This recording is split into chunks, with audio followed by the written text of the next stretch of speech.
이 시간 예배의 자리에 오신 여러분을 축복합니다. 오늘 저는 앞서 읽은 마태복음 1장 1절부터 17절까지의 본문으로 예수 그리스도의 계보라는 제목의 설교를 하려고 합니다. 전해지는 말씀 가운데 하나님의 은혜가 있기를 바랍니다. 마태복음 기자는 예수 그리스도의 계보를 제시하면서 복음서를 시작하고 있습니다. 그 이유는 마태복음을 읽는 독자들에게 예수 그리스도는 아브라함과 다윗의 자손임을 분명히 보여주기 위함이었습니다. 그러니까 우리가 구주로 믿고 있는 예수 그리스도께서는 유대 메시아적 관점에서 볼 때 어디서 갑자기 튀어나온 사람이나 출신과 신상이 불명확한 분이 아니라 확실한 근본을 가지고 계신 분이라는 것을 마태복음 기자는 독자들에게 보여주고자 했던 것입니다. 그러니까 이제 마태복음의 기자가 마태복음을 시작하는데 예수 그리스도의 계보를 우리한테 펼쳐주면서 복음서를 시작하고 있다는 거예요. 그런데 그 이유가 뭐냐?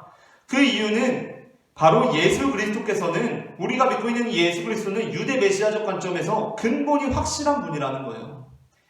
아브라함과 다윗의 계보에서 나온 분이라는 거예요. 어디서 갑자기 튀어나온 분이 아니라고, 출신과 신상이 불명확한 분이 아니라는 것을 보여주기 위해서 마태복음 기자는 복음서를 시작하자마자 예수 그리스도의 계보를 펼쳐주고 있습니다. 하지만 예수 그리스도의 계보를 다룬 오늘의 본문은 그러한 표면적인 의미와 더불어 보다 심층적인 의미를 함께 지니고 있습니다. 오늘 저는 그 심층적인 의미에 대해서 살펴보고 그것이 또 우리의 삶에 어떠한 의미를 주는지 나눠보려고 합니다. 그러니까 무슨 얘기냐면, 일단 마태복음의 기자가 복음서를 시작하면서 예수 그리스도의 계보를 펼쳐주고 있어요. 그 의미, 표면적인 의미는 분명히 무엇이냐면 예수님께서 아브라함과 다윗의 자손이다, 확실한 근본을 가지고 계시다라는 그 표면적인 의미와 더불어서 더 심층적인 의미가 있다라는 거예요. 그 심층적인 의미에 대해서 나눠보려고 합니다. 오늘 본문의 심층적인 의미를 알기 위해서는 먼저 아브라함과 다윗의 자손 예수 그리스도의 계보라 라는 1절 말씀의 계보를 조금 다른 각도에서 읽을 필요가 있습니다. 1절에서 아브라함과 다윗의 자손 예수 그리스도의 계보라 라고 말하고 있지 않습니까? 여기서 이 계보를 조금 다른 각도에서 읽을 필요가 있다는 거예요. 여러분, 계보라는 것은 우리가 익히 알고 있는 것처럼 어떠한 것을 말합니까? 혈연관계와 상속관계를 다룬 내용들을 일컫는 것이라고 할 수 있습니다. 그러니까 여기에 잘 나와 있죠. 2절부터 16절까지 길게 어떻게 나열되어 있습니까? 누가 누구를 낳고 누가 누구를 낳고 누가 누구를 낳았다는 식의 내용들이 바로 계보라고 할 수 있어요. 누가 누구를 낳고 누가 누구를 낳고 읽다 보면 발음하기도 굉장히 어려워요. 누가 누구를 낳고 누가 누구를 낳고 혀가 꼬이게 되는데 이 계보를 쭉 길게 나열하고 있어요. 이것이 바로 계보라는 것이죠. 또 다른 말로 족보라고 하기도 하고요. 사실 한편으로 이렇듯 1절에서 예수 그리스도의 계보라고 해놓고서 그 다음에 뒤이어지는 내용이 뭐예요? 진짜 누가 누구를 낳고 누가 누구를 낳고 하는 식의 내용이 이어지고 있어요. 1절에서 자, 이제 아브라함과 다윗의 자손 예수 그리스도의 계보다라고 해놓고서 1절부터 누가 누구를 낳고 누가 누구를 낳고 진짜 이 계보의 내용이 쭉 나열되고 있다 보니까 이 본문의 다른 의미를 떠올린다는 것 자체가 쉬운 일이 아닙니다. 그러니까 그냥 이 본문은 예수님께서 그냥 갑자기 튀어나온 사람이 아니라 확실한 근본을 가지고 계신 분이구나, 아브라함과 다윗의 자손이시구나, 그걸 말하려고 하는구나 라는 것 말고 다른 의미를 떠올린다는 것 자체가 쉬운 일이 아니라는 거예요. 하지만 우리가 계보라는 단어를 깊이 있게 살펴볼 때 본문이 우리에게 주는 새로운 의미를 우리는 발견할 수 있습니다. 그리고 이제 제가 말씀을 해석해 나갈 텐데, 제가 말씀을 해석할 만한, 충분한 여지가 있다라는 것을 여러분은 발견하시게 될 거예요. 이렇게 해석할 단서가 충분하구나라는 것을 본문 안에서 발견할 수 있을 것입니다.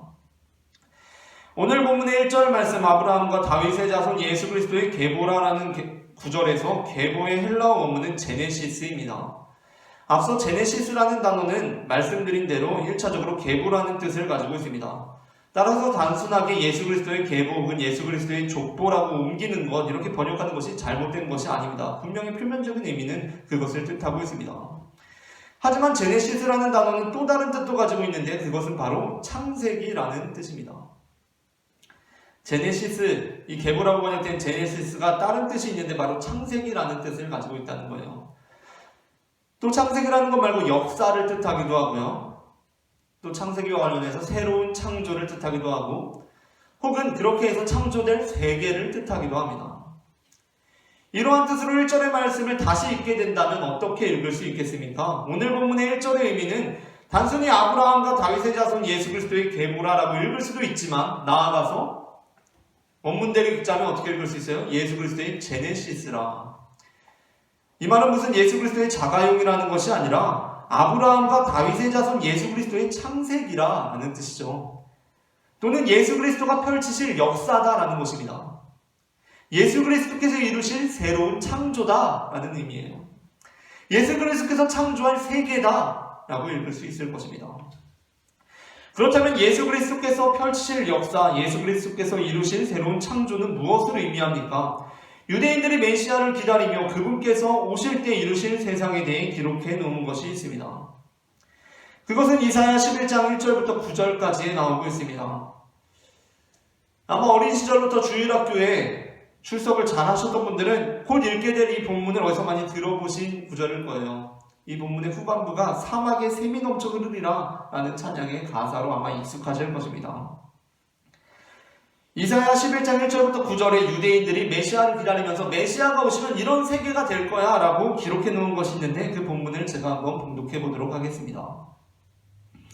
찾으실 분들은 이사야 11장 1절부터 9절까지를 한번 찾아보시기 바랍니다. 이사야 11장 1절부터 9절입니다. 이새의 줄기에서 한 싹이 나며 그 뿌리에서 한 가지가 나서 결실할 것이요. 메시아가 오신다는 것이죠. 익숙한 표현입니다. 교회 다니시는 분들에게는 익숙하실 거예요. 이새의 줄기에서 한 싹이 나며 그 뿌리에서 한 가지가 나서 결실할 것이요. 그의 위에 여호와의 영, 곧 지혜와 총명의 영이요, 모략과 재능의 영이요, 지식과 여호와를 경외하는 영이 강림하시리니 그가 여호와를 경외함으로 즐거움을 삼을 것이며, 그의 눈에 보이는 대로 심판하지 아니하며 그의 귀에 들리는 대로 판단하지 아니하며 공의로 가난한 자를 심판하며 정직으로 세상의 겸손한 자를 판단할 것이며, 그의 입에 막대기로 세상을 치며 그의 입술의 기운으로 악인을 죽일 것이며, 공의로 그의 허리띠를 삼으며 성실로 그의 몸에 띠를 삼으리라. 그때에 이리가 어린 양과 함께 살며 표범이 어린 염소와 함께 누우며 송아지와 어린 사자와 살찐 짐승이 함께 있어 어린아이에게 끌리며 암수와 곰이 함께 먹으며 그것들의 새끼가 함께 엎드리며 사자가 소처럼 풀을 먹을 것이며 젖먹는 아기가 독사의 구멍에서 장난하며 젖된 어린아이가 독사의 굴에 손을 넣을 것이라. 내 거룩한 산 모든 곳에서 해됨도 없고 상함도 없을 것이니 이는 물이 바다를 덮음같이 여호와를 아는 지식이 세상에 충만할 것임이니라. 아멘. 방금 읽은 이사야 11장 1절부터 9절까지의 본문은 유대인들이 기다리던 메시아께서 이 땅에 오실 때 이루실 세상에 대해 기술하고 있습니다. 그러니까 유대인들이 기다리던 메시아께서 이 땅에 오실 때 이런 세상이 될 거야 라고 이사야 11장 1절부터 9절에 기술하고 있다는 거예요. 그렇다면 그 세상이란 어떠한 세상입니까? 6절 이하에 이렇게 표현되어 있어요. 그때에는, 그러니까 메시아께서 이 땅에 오시는 그때에는 이리가 어린 양과 함께 살며 표범이 어린 염소와 함께 누울 것이다 라고 말하고 있습니다. 그리고 암소와 곰이 함께 먹을 것이라고 말하고 있습니다. 이 본문이 의미하는 것이 무엇입니까?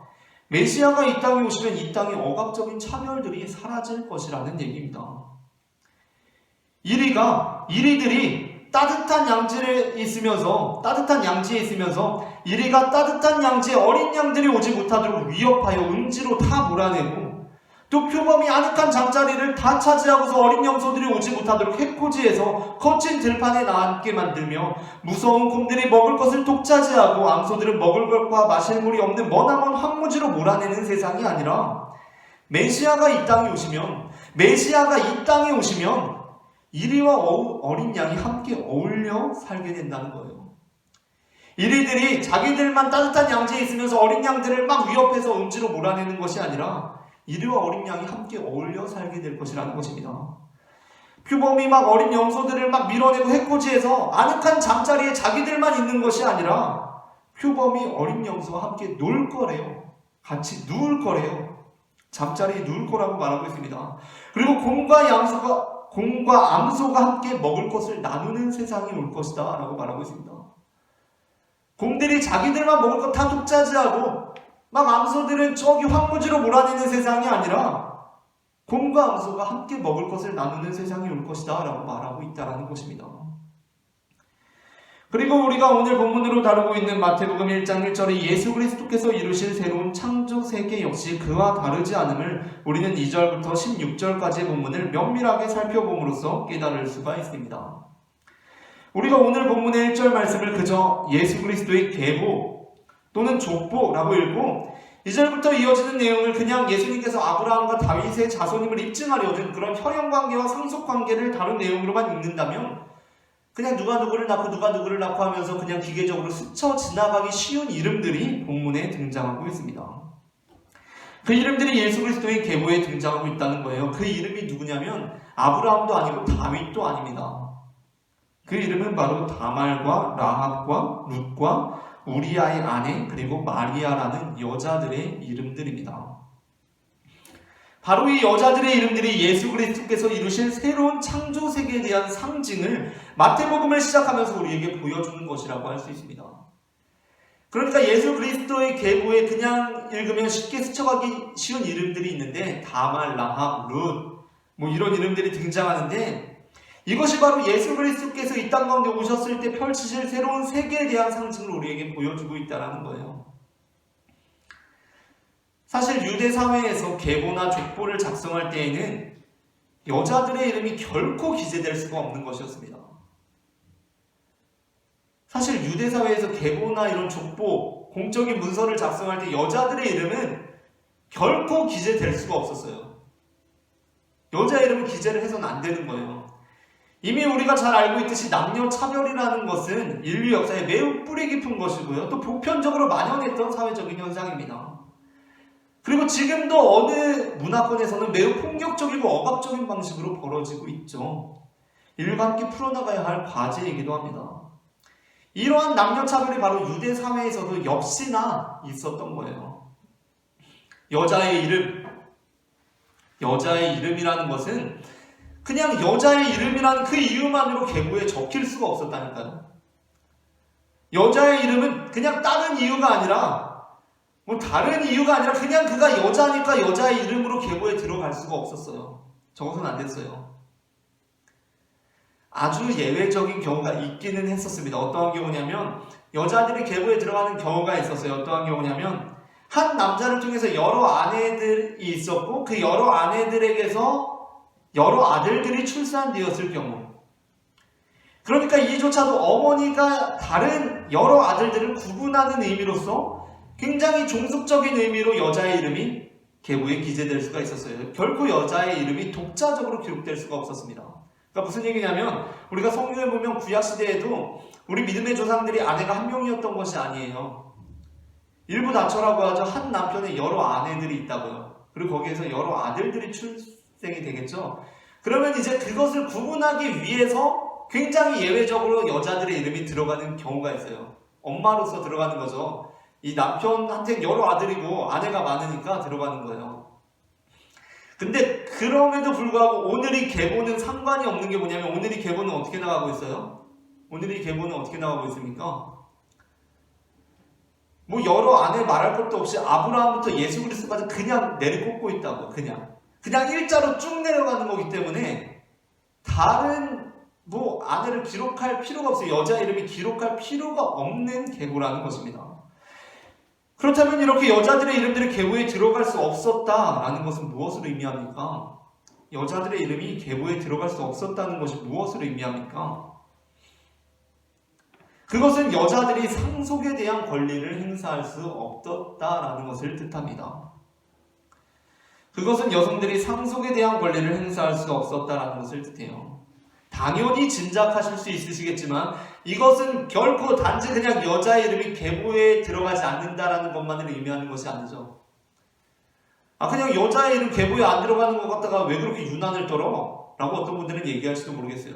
그냥 남자의 이름만 정나보지 뭐 그게 유난이야. 그냥 이름 안 들어가는 것 같다가 라고 할지 모르겠지만 조금이라도 감이 있는 사람들은 이게 단지 이 문제만은 아니다라는 것을 감지할 수 있어요. 여자의 이름이 계보에 들어가지 않는다는 것은 단순히 여성의 이름이 계보에 들어가지 않는다 그것만을 의미하는 것이 아니에요. 무엇입니까? 여자들은 그 사회의 중심에 설 수 없는 존재들이다라는 것을 담고 있는 거예요. 여자들은 그냥 변두리에서 살아가는 존재들이다라는 것을 내포하고 있는 거라고요. 여자들이 어디서 사회생활이야 그냥 집에서 밥이나 하지라는 메시지를 담고 있는 것이라는 거예요. 여자들의 이름이 계보에 들어가지 않는다라는 것은 바로 그러한 내용들을 모든 것을 함축하고 있는 그 문화라는 것입니다.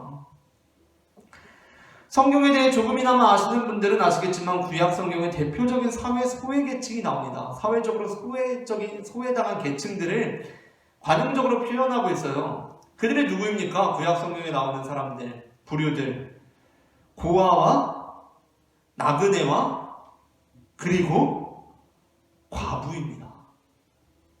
고아와 나그네와 과부예요. 이건 역시 단적으로 여성에 대한 유대사회의 지위를 보여주는 것 중에 하나라고 할 수 있어요. 뭐죠? 소외계층에 과부가 들어가요. 과부. 그럼 사실 당연히 들어가야 되는 것도 뭐예요? 호라비도 들어가야 되잖아요. 호라비도. 근데 호라비는 아니라는 거예요. 호라비는 소외계층이 아니에요. 근데 과부는 소외계층이에요. 남편이 죽은 여자는 소외계층이 되는데 아내가 죽은 남자는 소외계층이 되지 않는다는 거예요. 여성의 지위를 단적으로 보여주는 것이라고 할 수 있겠죠. 이쯤 되면 본문을 이렇게 다시 읽을 수 있을 것 같습니다. 아브라함과 다윗의 자손 예수 그리스도가 새롭게 창조할 세계라. 그렇다면 그 세계는 어떠한 세계입니까? 여자들의 이름도 계보에 들어가는 세계다 라는 것입니다. 아브라함과 다윗의 자손 예수 그리스도의 제네시스라, 새롭게 창조할 세계라. 그렇다면 그 세계는 어떠한 세계입니까? 여자들의 이름도 계보에 들어가는 세계다 라고 본문이 말하고 있다는 거예요.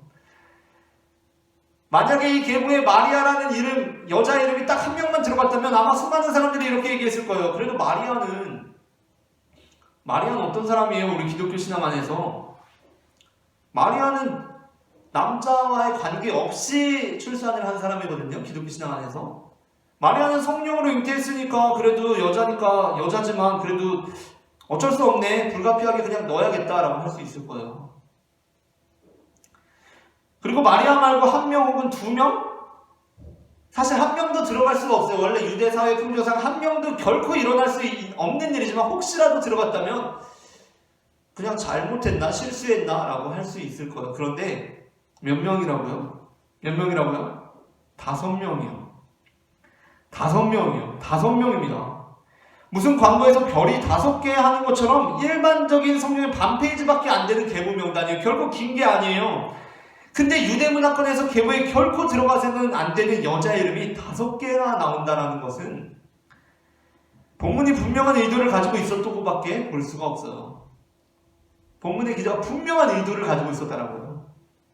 그러니까 그 의도가 무엇입니까? 예수 그리스도께서 이루실 세계는 남자와 여자의 차별이 없는 세계가 될 것이다 라는 것을 보여주고 있다는 거예요. 이 계보가. 그렇다면 과연 그것이 남자와 여자의 차별만 없는 세계이겠습니까? 그렇다면 단지 남자와 여자의 차별만 없는 세계이겠습니까? 남녀차별이라는 주제는 마태복음의 기자가 예수 그리스도의 계보와 관련하여 문학적으로 선택한 하나의 표본이고 장치일 뿐이에요. 그 세계는 더욱 확장성을 갖는 표현임을 우리는 분명히 감지할 수가 있다는 거예요. 하나만 딱 들었지만 이걸 통해서 이 조짐이 딱 보이는 거 아니겠어요? 그러니까 예수 그리스도께서 이루실 세계는 어떠한 세계입니까? 남자와 여자의 차별이 없는 세상 맞습니다. 그리고 나아가서 그 어떠한 차별도 존재하지 않는 세상이라는 것입니다. 사도 바울은 갈라디아서 3장 28절에서 이렇게 말하고 있습니다. 너희는 유대인이나 헬라인이나 종이나 자유인이나 남자나 여자나 다 그리스도 예수 안에서 하나이니라. 아멘. 너희는 유대인이나 헬라인이나 종이나 자유인이나 남자나 여자나 다 그리스도 예수 안에서 하나이니라. 또한 로마서 10장 11절부터 12절에서는 이렇게 말하고 있습니다. 성경이 이르되 누구든지 그 곧 예수를 믿는 자는 부끄러움을 당하지 아니하리라 하니 유대인이나 헬라인이나 차별이 없음이라. 한 분이신 주께서 모든 사람의 주가 되사 그를 모르는 모든 사람에게 부요하시도다. 아멘. 유대인이나 헬라인이나 차별이 없음이라. 유대인이나 헬라인 어떤 사람들이냐면 유대인들이 차별했던 이방인들이에요. 이방인들. 부정하다고 말했던 사람들입니다. 같이 밥도 안 먹었던 사람들이에요. 그런데 바울이 뭐라고 말하고 있어요? 유대인이나 헬라인이나 차별이 없다. 사도 바울은 예수 그리스도 안에서 차별이 없다라고 말합니다. 차별이 없다고 말합니다. 우리는 바로 마태복음 1장 1절부터 17절까지에 보면 바로 예수 그리스도의 계보를 통하여서 이 뜻을 다시 기억해야 한다는 거예요.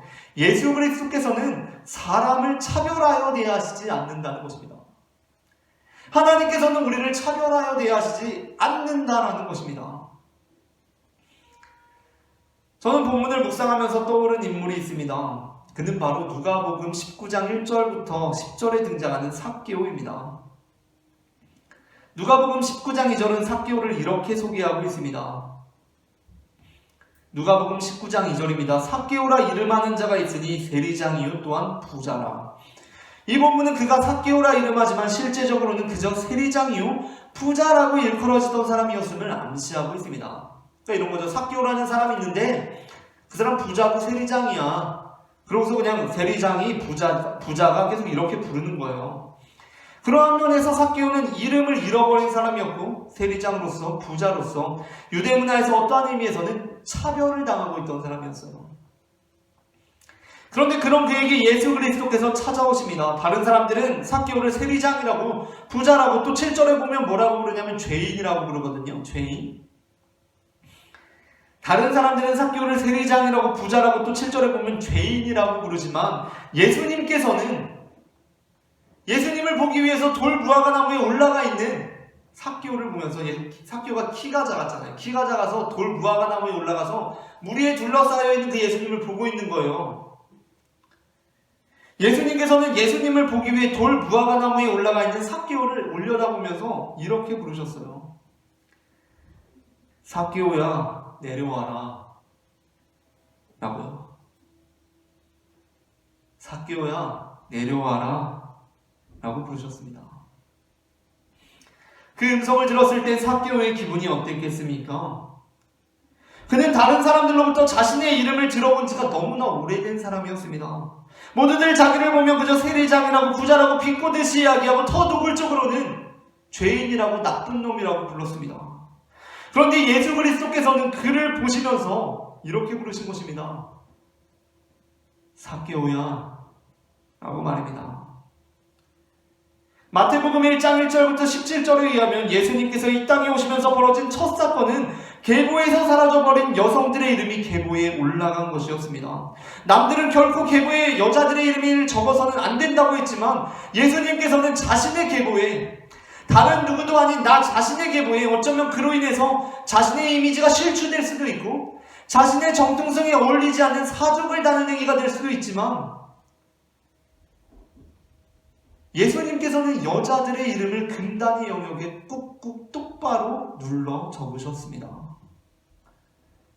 그 예수님께서 세리장이요, 부자요, 죄인인 사람을 만났을 때 분명한 목소리로 다만 이렇게 부르신 것입니다. 삭개오야 라고 말합니다. 사람들이 덧칠해놓은 차별의 언어들, 세리장, 부자, 죄인, 나쁜 놈이라는 그 이름들 말고 그 안에 있는 그 진짜 이름, 잊혀져 버린 이름, 어릴 때 엄마 아빠가 불러주던 그 이름, 삭개오야 라고 말합니다. 사랑하는 여러분, 여러분은 예수님의 음성을 어떻게 들으십니까? 하나님의 음성을 어떻게 들으십니까? 힘들 때, 외로울 때, 세상이 나를 차별하고 아무도 나를 알아주는 것 같지 않을 때, 정말 사는 게 마음처럼 되지 않을 때, 한숨이 나오고 앞이 깜깜하고 온몸에 힘이 다 빠져서 탈진할 것 같을 때 주님의 음성이 어떻게 들리십니까? 저는 이렇게 들립니다. 용세야 라고요. 용세야, 용세야. 단지 이름을 불러주는 것일 뿐인데 다정한 그 음성이 얼마나 큰 위로와 위안을 주는지 모릅니다. 바로 이것을 기억하는 우리 모두가 되기를 원합니다. 그것은 하나님께서는 우리의 원래 이름을 잊지 않으신다는 거예요. 그리고 그 이름을 불러주신다는 것입니다. 우리의 이름을 불러주신다는 것입니다. 그 얘기는 하나님은 당신을 차별하지 않으신다는 것입니다. 이 사회가 당신을 차별하고 다른 집단이 우리를 차별하고 어떠한 사람들이 여러분을 차별할지라도 하나님은 차별하지 않으신다는 것입니다. 어떤 이들은 하나님이 남자들을 더 선호한다고 주장합니다. 그런데 또 어떤 이들은 하나님이 여성들에게도 관심이 있다고 말하기도 해요. 어떤 이들은 하나님을 제대로 믿는 사람들은 부자가 된다고 말하기도 하더라고요. 그런데 또 다른 사람들은 하나님은 가난한 사람들을 더 돌보신다라고 말하기도 합니다. 하지만 저는 하나님께서는 우리에게 차별의 표식으로 덧씌워져 있는 그러한 모든 이름들, 남자라든가 여자라든가 유대인이라든가 헬라인이라든가 종이라든가 자유인이라든가 한국인 재벌이라든가 외국인 노동자라든가 인류의 대를 나왔든가 아니면 지방대를 나왔든가 어떤 고졸이든가 전혀 조금도 차별이 없이, 아니 그러한 차별의 표식이 아니라 당신만이 가지고 있는 그 고유한 이름을 다정하게 불러주시는 분이라고 생각합니다. 세상이 때로는 교회 공동체가 그들을, 아니 우리를 차별하여 대우할지라도 하나님은 그 누구도 차별하지 않으신다라는 것, 하나님은 그 누구도 차별하지 않으신다는 것, 그리고 그 이름을 불러주신다는 것, 차별의 표식이 아니라 그 원래 이름, 그가 가지고 있던 그 원래 이름, 그것을 불러주신다는 것을 저는 마태복음 1장 1절부터 17절 말씀을 읽는 거로 고백합니다. 오늘 전한 말씀에 하나님의 은혜가 임했기를 바랍니다.